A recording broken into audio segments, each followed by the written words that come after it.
Assalamualaikum warahmatullahi wabarakatuh. Perkenalkan, nama saya Nur Ismi Awalia dengan NIM 20230101030056 dari Prodi Manajemen Bisnis Syariah, Fakultas Ekonomi dan Bisnis Islam. Baiklah, di sini saya akan menjelaskan beberapa materi dari mata kuliah Akuntansi Manajemen guna untuk memenuhi tugas ulangan akhir semester. Baik, langsung saja materi yang pertama yaitu pengambilan keputusan jangka pendek.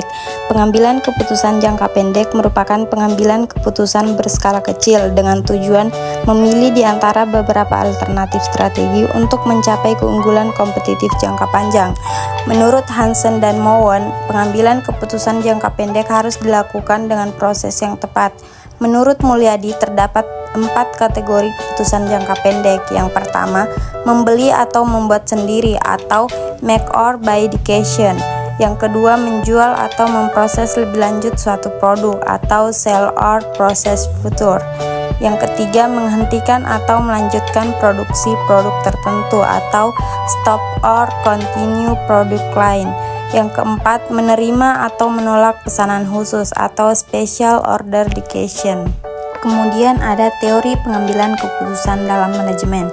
Di dalam kegiatan sehari-hari, keputusan manajemen dapat digolongkan ke dalam 2 kelompok besar, yaitu yang pertama, keputusan rutin, dan yang kedua, keputusan khusus.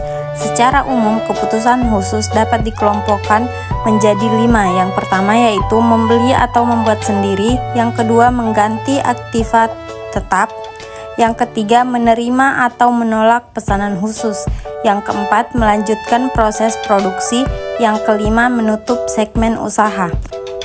Kemudian materi yang kedua yaitu sistem manajemen biaya dan activity based management. Manajemen biaya adalah proses perencanaan, pengendalian, dan pengawasan biaya yang dikeluarkan di dalam kegiatan bisnis atau proyek untuk memastikan bahwa semua pengeluaran terkendali dan sesuai dengan anggaran yang telah ditetapkan. Baik, activity based management memiliki banyak manfaat bagi perusahaan. Di antaranya yang pertama yaitu pengurangan biaya. Nah, biaya ini adalah kas yang dikorbankan untuk mendapatkan barang atau jasa yang diharapkan yang dapat memberikan manfaat bagi suatu organisasi, baik manfaat di masa sekarang maupun di masa yang akan datang. Kemudian yang kedua ada efisiensi. Efisiensi merupakan suatu ukuran keberhasilan yang dinilai dari segi kebesarnya suatu biaya atau mencapai hasil dari kegiatan yang dijalankan. Kemudian yang ketiga yaitu ada pengertian hotel. Nah, hotel merupakan suatu bentuk badan usaha yang bergerak di bidang jasa penginapan yang dikelola secara komersial dan memerlukan penggolongan secara profesional terhadap sumber dana dan sumber daya manusia dalam penghasilan jasa dan biaya yang efisiensi. Baik, selanjutnya materi yang ketiga yaitu standar costing dan pengukuran kinerja manajemen. Nah, standar costing ini atau biaya standar adalah metode akuntansi biaya yang digunakan untuk mengukur dan mengendalikan biaya produksi dengan membandingkan biaya aktual dengan biaya standar atau standar biaya yang telah ditentukan sebelumnya. Kemudian selanjutnya di sini ada jenis-jenis biaya standar. Yang pertama yaitu ada standar teoritis, yang kedua standar biaya waktu yang lalu, yang ketiga standar normal, yang keempat standar pelaksanaan. Kemudian ada penentuan biaya standar. Yang pertama ada biaya bahan baku standar, yang kedua biaya tenaga kerja standar, yang ketiga biaya overhead pabrik standar. Kemudian ada analisis selisih biaya yang sesungguhnya dari biaya standar. Yang pertama ada selisih bahan baku langsung, yang kedua ada selisih biaya tenaga kerja, dan yang ketiga selisih biaya overhead. Kemudian materi yang keempat yaitu sistem penganggaran fleksibel dan super activity cost. Anggaran biaya fleksibel adalah skedul biaya yang menunjukkan bagaimana masing-masing biaya akan berubah dengan perubahan volume, output, atau cara aktivitas. Dengan demikian, anggaran fleksibel menyatakan hubungan antara volume dan biaya dalam suatu relevan range volume yang terbatas, atau suatu anggaran yang memungkinkan perusahaan untuk menghitung perkiraan biaya dalam suatu tingkat aktivitas. Selanjutnya ada jenis-jenis aktivitas biaya. Beberapa jenis aktivitas biaya diantaranya yang pertama yaitu ada aktivitas berbasis volume, terkait dengan volume produksi atau tingkat kegiatan perusahaan. Yang kedua ada aktivitas berbasis waktu, terkait dengan waktu yang dihabiskan untuk melakukan aktivitas tertentu. Yang ketiga ada aktivitas berbasis produk, terkait dengan karakteristik produk atau jasa yang dihasilkan. Terus yang terakhir ada aktivitas berbasis pelanggan, terkait dengan kebutuhan dan permintaan pelanggan, relevansi dengan penganggaran fleksibel. Baik, selanjutnya materi yang kelima yaitu akuntansi pertanggungjawaban total quality management. Akuntansi pertanggungjawaban merupakan suatu pusat tanggung jawab dalam organisasi yang dipimpin oleh seseorang manajer yang dapat bertanggung jawab terhadap aktivitas dalam divisi yang dilakukannya. Selanjutnya ada struktur akuntansi pertanggungjawaban. Dengan adanya struktur akuntansi pertanggungjawaban, diharapkan setiap manajer yang diberikan tugas dan wewenang atau tanggung jawab dapat bertanggung jawab atas tugas dan wewenang yang diberikan. Akuntansi pertanggungjawaban didesain berdasarkan struktur organisasi atau perusahaan dengan menggunakan 3 model pendekatan, yaitu yang pertama pendekatan struktur fungsional, yang kedua produk, dan yang ketiga geografis. Yang pertama yaitu struktur fungsional, membagi wewenang dan tanggung jawab sesuai fungsinya seperti produksi, marketing, operasional, keuangan, dan lainnya. Terus yang kedua ada produk, menetapkan dan memberi tanggung jawab kepada manajer di bawahnya sesuai dengan produk yang sudah dikelompokkan. Yang ketiga struktur geografis, menetapkan dan memberi tanggung jawab kepada manajer sesuai dengan wilayah tugasnya. Selanjutnya ada jenis-jenis pusat pertanggungjawaban. Menurut Anthony dan Govindarajan disebutkan bahwa pusat pertanggungjawaban yaitu satuan bagian organisasi atas tanggung jawab manajer atas kegiatan yang terjadi. Pusat-pusat pertanggungjawaban berdasarkan pertanggungjawaban diklasifikasikan atas 4 jenis. Di antaranya yang pertama pusat biaya, merupakan pusat biaya yang beberapa penerimaannya atau biayanya tidak mempunyai kaitan erat dan nyata dengan keluaran atau hasil berupa barang dan jasa. Departemen pemasaran, departemen keuangan, departemen akuntansi, dan departemen personalia merupakan contoh departemen pada pusat biaya. Yang kedua ada pusat pendapatan, merupakan pusat pertanggungjawaban yang manajernya bertanggung jawab perihal pendapatan. Contoh dari pusat pendapatan adalah departemen pemasaran, pusat distribusi, dan daerah penjualan. Yang ketiga ada pusat laba. Menurut Lubis dalam penelitiannya dijelaskan bahwa pusat laba adalah pusat pertanggungjawaban yang manajernya bertanggung jawab penuh terhadap pendapatan dan biaya. Kemudian yang keempat yaitu pusat investasi.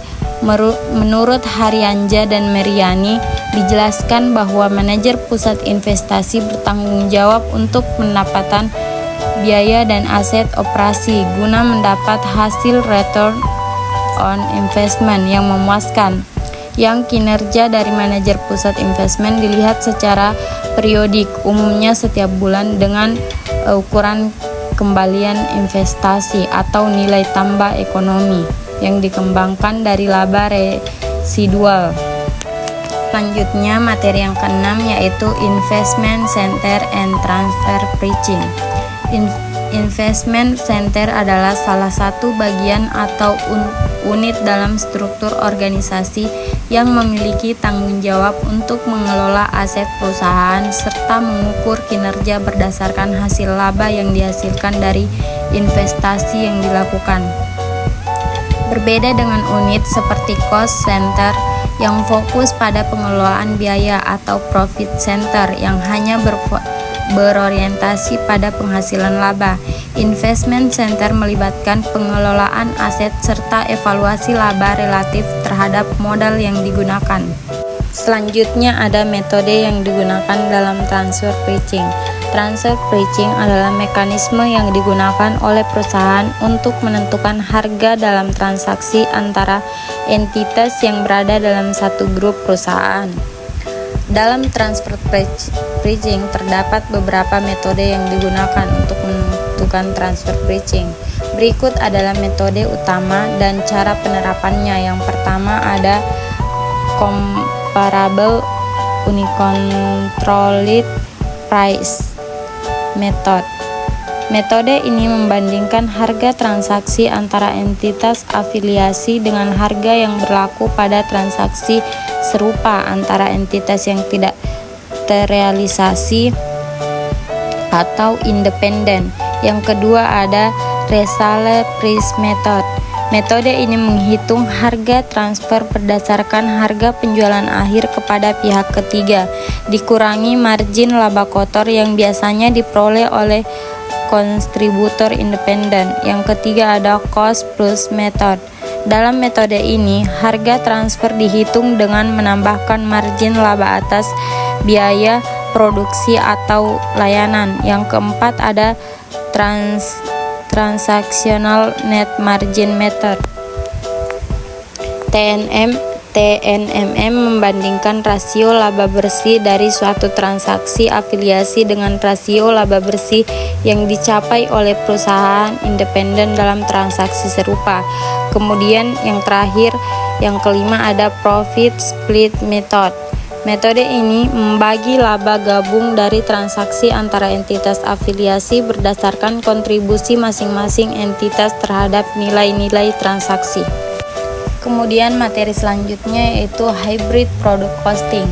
Hybrid product costing adalah metode perhitungan biaya produk yang menggabungkan dua pendekatan utama dalam sistem biaya, yaitu job order costing dan process costing. Metode ini digunakan dalam perusahaan yang memproduksi barang dengan karakteristik yang memerlukan pengukuran biaya baik berdasarkan pesanan atau job order maupun berdasarkan proses produksi berkelanjutan. Selanjutnya, karakteristik hybrid product costing. Karakteristik dari hybrid product costing mencangkup beberapa elemen utama yang mencerminkan cara sistem ini bekerja dalam mengelola dan mengalokasikan biaya produksi yang berbeda-beda jenisnya. Beberapa jenis karakteristik hybrid product costing. Yang pertama yaitu ada penggabungan dua sistem biaya. Penggabungan dua sistem biaya yang berbeda yaitu job order costing dan process costing. Karakteristik kedua dari hybrid product costing adalah fleksibilitas dalam menangani berbagai jenis produk yang mungkin diproduksi dalam suatu perusahaan. Karakteristik ketiga dari hybrid product costing adalah kemampuan untuk mengalokasikan biaya ke sumber yang tepat, tergantung pada jenis produksi yang sedang berlangsung. Hybrid product costing selanjutnya yaitu memberikan keunggulan dalam hal pengandalian biaya yang lebih akurat.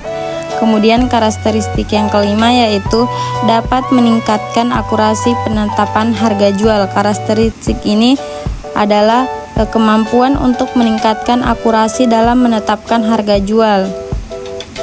Kemudian yang keenam yaitu menyediakan informasi yang diperlukan untuk pengambilan keputusan. Metode hybrid product costing ini juga memberikan informasi yang sangat penting bagi manajemen untuk mengambil keputusan strategis. Selanjutnya ada penerapan hybrid product costing. Penerapan hybrid product costing dalam perusahaan yang memiliki proses produksi yang beragam, baik yang bersifat pesanan khusus maupun produksi massal, memberikan keuntungan dalam perhitungan biaya yang lebih akurat dan efisiensi. Ada beberapa penerapan hybrid product costing. Yang pertama yaitu definisi dan tujuan penerapan hybrid product costing. Yang kedua, langkah-langkah penerapannya hybrid product costing. Yang ketiga, keuntungan dan penerapan hybrid product costing. Dan yang terakhir atau yang keempat yaitu tantangan dalam penerapan hybrid product costing.